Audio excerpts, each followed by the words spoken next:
কিরে ভাই, তোরা পুজো করলি কই, একবার তো বললি না? আর ভাই তোকে কি বলবো ভাই, আরে ভাই তাড়াহুড়োর মধ্যে পুজো হওয়ার কথাই ছিল না। আমি তো প্রত্যেক বছর তোদের সাথে পুজো করি, বাট এবছর তো বলতে পারছিস না। হুট করে আগের দিন আমরা নিজেরা মিলে সব মানে অ্যারেঞ্জমেন্ট করে থিম টিম তো হওয়ার কথাই ছিল না। মিথুন দাকে পর্যন্ত দিয়েছিলাম সদস্য 2,000 টাকা দিয়ে ওই বাঁশ পুঁতে কাপড় ঘিরে বিয়ের প্যান্ডেলের মতো করে দেওয়া বলেছিল। হুট করে কথা মানে পুজো হওয়ারই ছিল না, ঠিক আছে। আমরা কয়েকজন নিজেরা মিলে ঠিক করে খাপ করে পুজোটা করা হলো, থিম মতো করা হলো। তুই আমাকে কি জানালি না? পুজো করে নিলি একা একা, কি বুঝতে পারছি না কি করছিস। তোকে ভাই বলবো একদম টাইম পাইনি ভাই।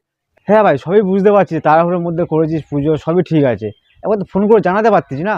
একদম মানে মানে খেয়ালই নেই যে তোকে বলবো পুজোর কথা, আমরা সব নিজেরা মিলে অ্যারেঞ্জ করেছি। আমি ভাবলাম যে এবারে তোরা পুজো করছিস না, তাই আমি কোনো ফোন করিনি, কিছু করিনি। জানাতে পারতিস আমাকে একবার। তোর এখনো তো বক্সের টাকা দেওয়া বাকি আছে, ওটা তোর মানে পুজোর মধ্যে অ্যাড করে দেবো, তাহলে তো হয়েই গেল। বক্সের টাকা কোনো বাকি আছে? ঠিক আছে, বল, আমি টাকা দিয়ে দিচ্ছি। ঠিক আছে ভাই, তুই এক কাজ কর, তুই আমাকে 600 টাকা অনলাইন কর। 600 টাকা? 600 টাকা কিসে? সবাই তো 300 টাকা করে দিয়েছে, আমার প্রায় 600 টাকা। 300 টাকা করে আমাদের নিজেদের, আর তুই 600 টাকা দে, কারণ তুই খুব নিজের। 600 টাকাটা পাঠা ভাই অনলাইনে।